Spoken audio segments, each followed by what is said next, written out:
Alright, welcome to the Rare Milkman channel video that's not about food or video games. I just got, well, just as a stretch.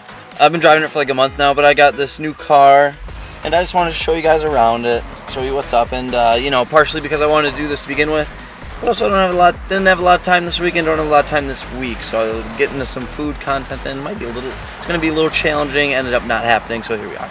But like I said, I planned on doing this to begin with, and this just gives me an excuse to do so. So it's a 2018 Toyota RAV4. It's got the it's 4-cylinder, obviously, but it does have all-wheel drive. I have Mango out here with me. You're fine, dude. Relax. Kind of forgot he was even out here when I was doing those B-roll shots. So yeah, the Hyundai Veloster, I got like $500 worth of trade-in value from it because it was just, there was a clunking in the steering, the cruise control didn't work. It had, and this is a quote from the dealership, severe suspension damage, which I 100% believe. I wasn't gonna fight him on that. But yeah, so this is my upgrade. It's quite nice. I've been driving it around for like a month, and finally put the down payment on it like 2 weeks ago. Because the title was a bit of an issue for the dealership, so I was just kind of on like an extended test drive for a while until they finally got the title. So yeah, this is just like a little walk around. I don't even really know what I'm doing. I have no idea what I want to show off. I'm just kind of going with the flow here. But here's the engine full of engine stuff.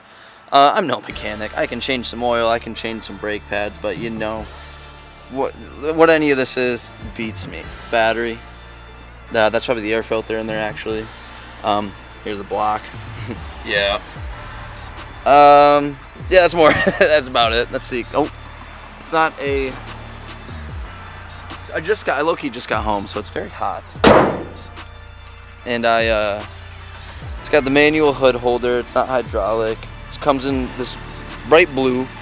I could give a shit about a color. If it was like a fucking turd brown, I'd be okay with it. So I'd kind of be more okay with it because it'd bring the price down. Here's like the side view of it. The other side is parked pretty close to the house, so I'm not going to show you the other side. But if we go inside here in the front seat, yeah, I got my Mentos in there, my mints. What's nice about this is the Bluetooth works flawlessly.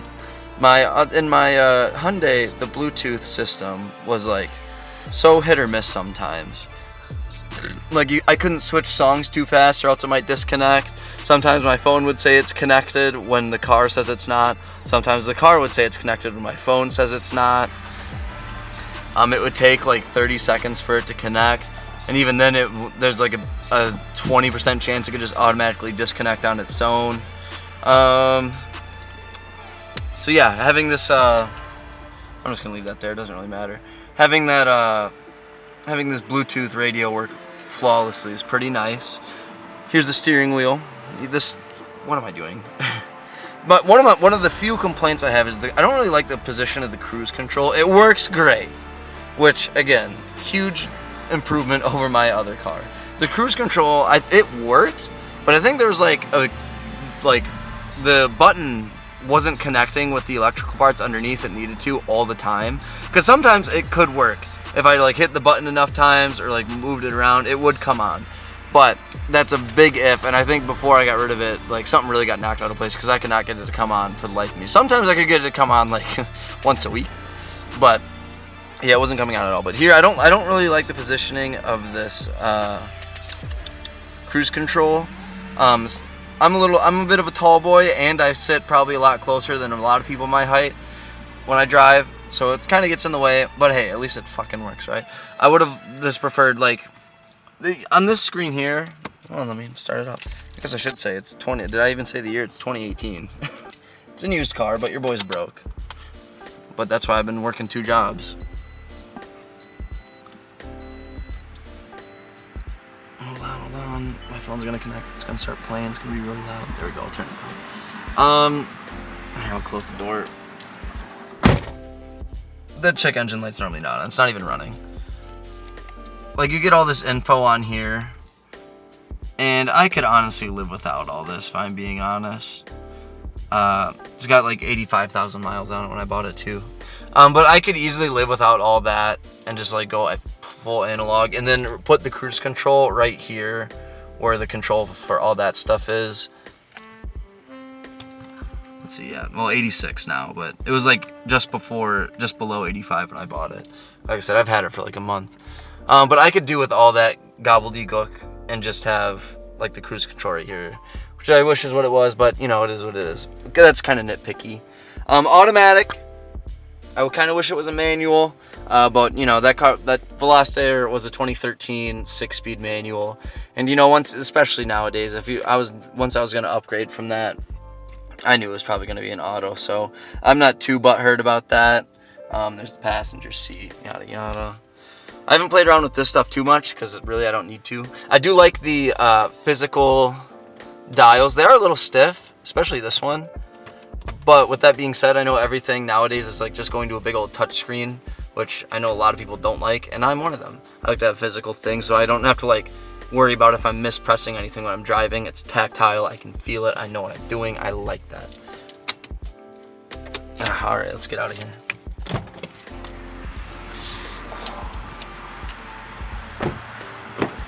Back seat, plenty of back room, and look at door. See that right there? That's another door. My Veloster, to anyone watching this who owns one, probably knows, there's only a back door on one side, which I thought was just like the weirdest design. I didn't even realize that till after I bought the car. But it was just such a weird design choice on Hyundai's part. I low-key hated that, despite me obviously not being in the back of my own car all that much. It was just pissing me off. I'm like, what are we doing here? But yeah, so full back seat. Is there a middle seat? I guess I don't even know. Oh yeah, there's a middle seat here, perfect. This thing's coming off, but it's whatever, no big deal. Again, not really back here too much, don't use these for too much. And there is some bits of gobbledygook around here, like this metal bolt. There's a softball rolling around, there's one of those like, I think I can pull it out right now, I know exactly where it is, yeah. Should just take this stuff out. When I test drove this thing, they got it like a day or two before I showed up. I found it online, and it wasn't even detailed yet.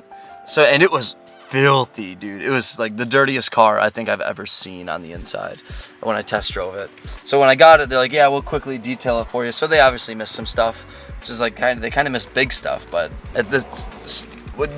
I'll take a softball, a pipe, a metal bolt, and whatever that ball is called, over it being in here over whatever shape it was before. I did ask, I'm like, if you don't detail it, that saved me some money.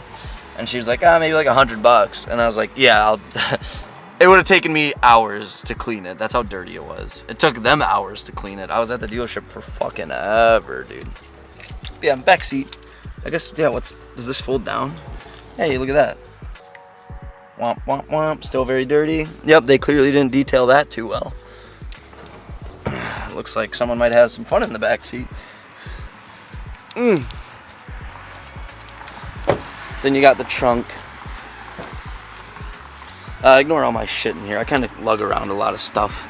But nice, obviously with it being RAV4, nice little crossover. Nice, good trunk space. That was one thing I wanted. The Veloster is like a nice little car. Obviously got some stellar gas mileage, but it was just small. I wanted something a little bigger. I didn't need anything huge. I think like a lot of those like full-size trucks are far bigger than they need to be for at least anyone's daily driver. I originally wanted a minivan, but I kept my options open in case a good deal came along. And the only thing I was kind of really hard against was it has to be a Toyota or a Honda, because I want that reliability.